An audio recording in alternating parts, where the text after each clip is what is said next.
নাকি? 1 মাসের ব্যবধানে দেশে 2টি বিস্ফোরণ, এমনকি ধারালো অস্ত্র দিয়ে কোপানো হয় পুলিশ সদস্যকে।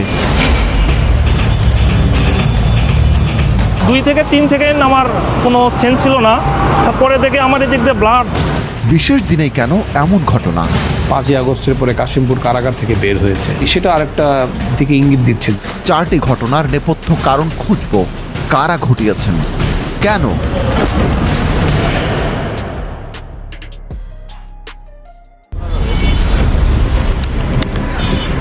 আন্তর্জাতিক মাতৃভাষা দিবসে রাজধানীর যাত্রাবাড়ি এলাকা, এখানকার ঢাকা চট্টগ্রাম মহাসড়কের কুতুবখালীতে চেকপোস্ট বসিয়েছে পুলিশ। অন্যান্য সদস্যদের সঙ্গে আছেন কনস্টেবল শাহ আলমও।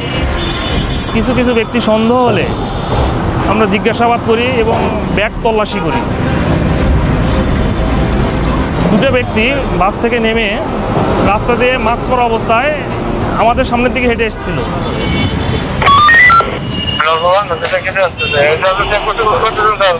ব্যাগ কাঁধে নিয়ে 2জন সন্দেহভাজন লোক যাচ্ছে, চেক করেন। ব্যাগ ছিল ঘাড়ে, ব্যাগ ঘাড়ে থাকাকালীন স্যার সহকারে আমরা ডাকার পরে ওই 2টো ব্যক্তি, একটা ব্যক্তি আমার কাছে এসেছে। কিন্তু অপর ব্যক্তি শাহ আলমের কাছে পৌঁছালেই ঘটে আকস্মিক এক ঘটনা। মুহূর্তটা আবার দেখি। দেশীয় অস্ত্র দিয়ে শাহ আলমকে আঘাত করেন এই ব্যক্তি। এই ব্যক্তির হাতে আগ্নেয়াস্ত্র। সে ইউনিফর্ম অবস্থা আমি কখনো ভাবতে পারিনি, ঠিক আছে, আমাকে কেন মারলো বা এতগুলো লোকজন এখানে পাবলিক ফাংশনের মধ্যে কেন মারলো। যখন সেন্স আছে সঙ্গে সঙ্গে ওই ব্যক্তি পিছিয়ে ধাওয়া করি। আঘাতের পরপরই পালানোর চেষ্টায় 4 জন। তাদের পরিচয় অজানা, কিন্তু খোঁজার চেষ্টা করব। কিছু রাস্তা যাওয়ার পরে সে একটা বিকট শব্দ হয়। তারা দৌড়ে পাশের লাল মিয়া গলিতে প্রবেশ করেন। তখনও 2 জনের হাতে চাপাতি। পরে পোশাক পাল্টে এগিয়ে যান। আইনশৃঙ্খলা বাহিনী টানা কয়েকদিন তাদের তালাশ করে। নারায়ণগঞ্জের বন্দর থানা এলাকা পর্যন্ত পৌঁছে তাদের হারিয়ে ফেলেন তদন্ত কর্মকর্তারা। কিন্তু তারা ঘটনাস্থলে যে ব্যাগ ফেলে যান তাতে বিস্ফোরক পাওয়া যায়। পরে তা নিরাপদে বিস্ফোরণ ঘটানো হয়।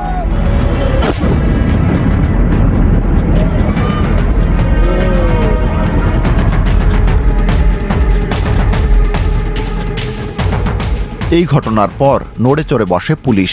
রাজধানীর যাত্রাবাড়ি, ধোলাইপাড়, পোস্তাগোলা সহ বিভিন্ন স্থানে তল্লাশি চৌকি বসায় ঢাকা মেট্রোপলিটন পুলিশ, ডিএমপির ওয়ারি বিভাগ। এছাড়া যৌথ অনুসন্ধানে নামে ডিএমপির counter terrorism and transnational crime CTTC, গোয়েন্দা পুলিশ ডিবি, পুলিশের বিশেষায়িত অ্যান্টি টেরোরিজম ইউনিট বা এটিইউ। রাষ্ট্রের একাধিক গোয়েন্দা সংস্থাও যোগ দেয় তাদের সঙ্গে। কিন্তু তদন্তকারী কর্মকর্তাদের কেউই পরিচয় প্রকাশ করতে চাননি। কুতুবখালীতে পুলিশ সদস্যকে কোপানো এবং বিস্ফোরণের ঘটনা বুঝতে ফিরতে হবে আগের বছর, অর্থাৎ 2025-এর ডিসেম্বরে।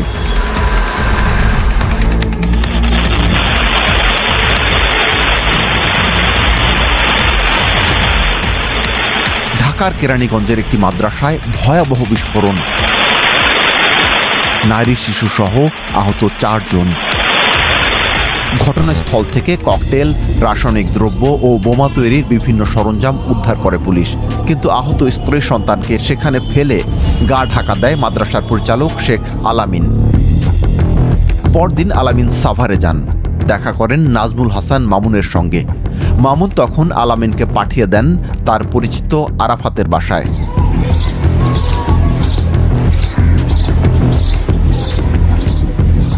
রাজধানীর ধোলাইপাড় এলাকার এই বাসা থেকেই পরে গ্রেপ্তার হন আলামিন।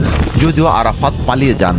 এই বাসাতেই তাদের সঙ্গে থাকতেন আরও একজন, মোহাম্মদ আরিফ। এই বাসা এবং আলামিনের গ্রেপ্তার তদন্তে এই 2টি বিষয়ই আইনশৃঙ্খলা বাহিনীর মূল হাতিয়ার। কিন্তু এখনও অনেক ঘটনা ঘটার বাকি।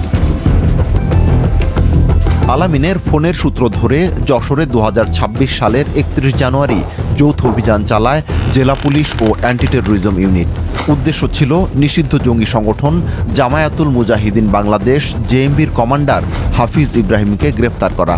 কিন্তু হাফিজকে না পেয়ে তার ব্যক্তিগত গাড়ি চালক মোহাম্মদ রায়হান উদ্দিনের বাসা থেকে 4টি প্রাণঘাতী অস্ত্র ও 10টি গ্রেনেড উদ্ধার করা হয়।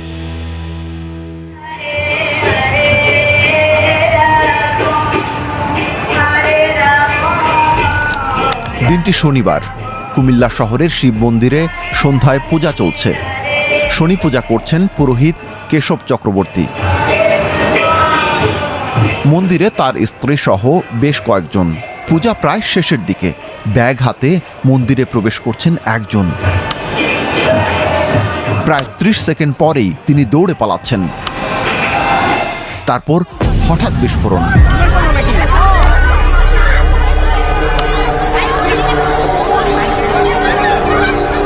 আট থেকে 10টি স্প্লিন্টারে বিদীর্ণ পুরোহিতের শরীর।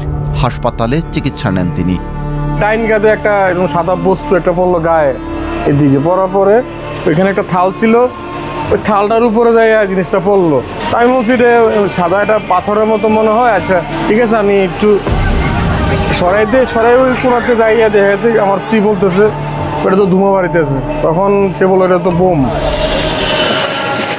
কিন্তু মন্দির প্রাঙ্গণে বিস্ফোরক ফেলে যাওয়া হয়, যা উদ্ধার করে পরে নিরাপদ বিস্ফোরণ ঘটানো হয়। এই ঘটনার পরপরই উলায়াত বেঙ্গল নামের একটি গোপন টেলিগ্রাম গ্রুপে এই মেসেজ দেওয়া হয়। দাবি তদন্তকারী পুলিশ কর্মকর্তাদের।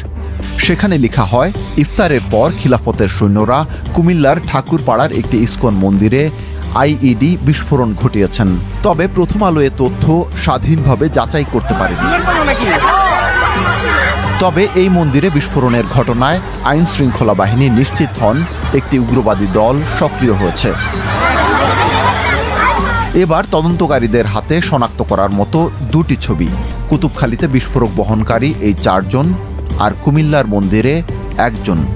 সেই জট খুলব, কিন্তু তার আগে এখনও আরেকটা ঘটনা দেখার বাকি। 25 মার্চ, মহান স্বাধীনতা দিবসের আগের দিন। রাজধানীর সায়েদাবাদের জনপথ মোড় এলাকায় র্যাম্পের গোড়াতে চলছে পুলিশ সদস্যদের তল্লাশি। একটি বাস থেকে ব্যাগ সহ একে একে নামলেন 5 জন। অধিকাংশই মাস্ক পরে আছেন। সন্দেহভাজন ব্যক্তিকে থামায় পুলিশ। তখনই বিস্ফোরণ। এরপর কেউ দৌড়ে পালান, কেউ বা হেঁটে স্থান ত্যাগ করেন। পুলিশের দাবি, পালানোর আগে তারা একটি ব্যাগ ফেলে যায়। এবার 3টি স্থানের ফুটেজ মিলেছে: জনপথ মোড়, কুমিল্লা আর যাত্রাবাড়ির কুতুবখালী। এর মধ্যে এই ব্যক্তি নাজমুল হাসান মামুন। কুতুবখালীতে তার হাতেই আগ্নেয়াস্ত্র দেখা যায়। আসামিদের অপরাধ সংক্রান্ত পূর্বের রেকর্ড পিসিপিআর অনুসারে মামুনের বিরুদ্ধে সন্ত্রাস বিরোধী আইনে 2টি মামলা হয়েছে 2017 সালে কলাবাগান থানায় আর ভালুকা মডেল থানায়। পরের বছরই গ্রেপ্তার হন।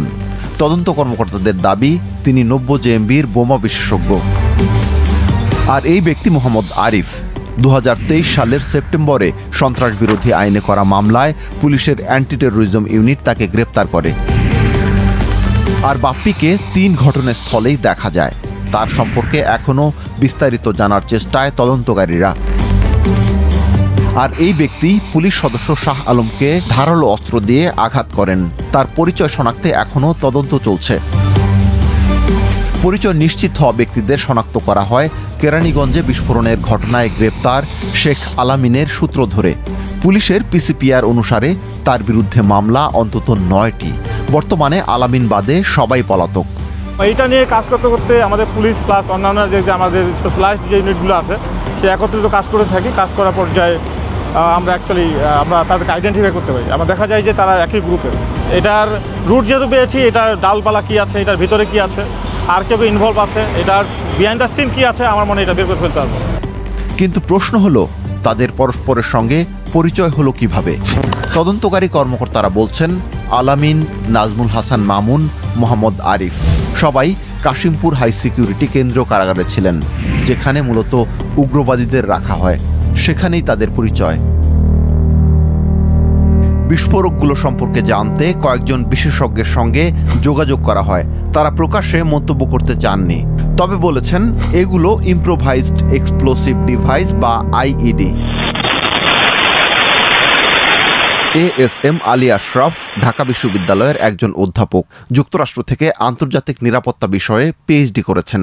গবেষণার মূল ক্ষেত্র ছিল পররাষ্ট্রনীতি ও সন্ত্রাসবাদ দমন। যে কোনো দেশেরই আপনার পলিটিক্যাল গভর্নমেন্ট চায় যে সন্ত্রাস দমন আইনটা প্রয়োগ করে আবার বিরোধী দলকে এবং ভিন্ন মতকে দমন করার চেষ্টাটাও করে থাকে। এইটার অপপ্রয়োগটা যেমন একটা বাস্তব সম্ভাবনা থাকে, আবার সন্ত্রাসবাদের প্রকৃত হুমকিরও একটা বাস্তব ঘটনা।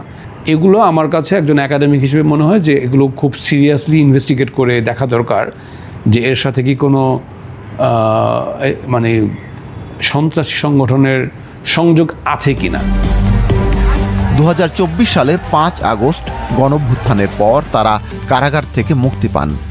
সম্প্রতি ডিএমপি থেকে মামুন, আরিফ ও বাপ্পির সম্পর্কে তথ্য চেয়ে বিভিন্ন মাধ্যমে এই ছবিও প্রচার করা হয়।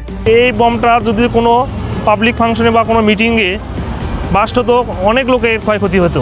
এই জন্য নিজেকে অনেক ধন্য মনে হয়, আমি নিজে আহত হয়ে। সনাতন ধর্মীয় জাতিরও মনে একটা আতঙ্ক, এখানে আবার কোন সময় কী হয়, এবং আতঙ্কে সরকার একটা মামলা করলো, করার পর আজ পর্যন্ত কোনো জানতে পারলাম না যে আসামি ধরলো না কি হইলো। এরা কি নন টেরোরিস্ট ক্রিমিনাল নাকি টেরোরিস্ট ক্রিমিনাল সাসপেক্ট, সেটা প্রথমে আমার মনে নির্ণয় করতে হবে। আর এমনিতে কিন্তু আপনি যে কোনো সাধারণ নাগরিকের দৃষ্টিতে বলবো যে যদি কেউ বিস্ফোরক বহন করে রাস্তায় চলাফেরা করে বা এরকম ধারালো অস্ত্র নিয়ে ঘোরাফেরা করে, এটা নাগরিকের নিরাপত্তার জন্য অবশ্যই একটা হুমকি এবং আতঙ্কের বিষয়। এটাকে খুব ব্যাপক নজরদারি এবং প্রফেশনালিজমের মধ্য দিয়ে দেখতে হবে।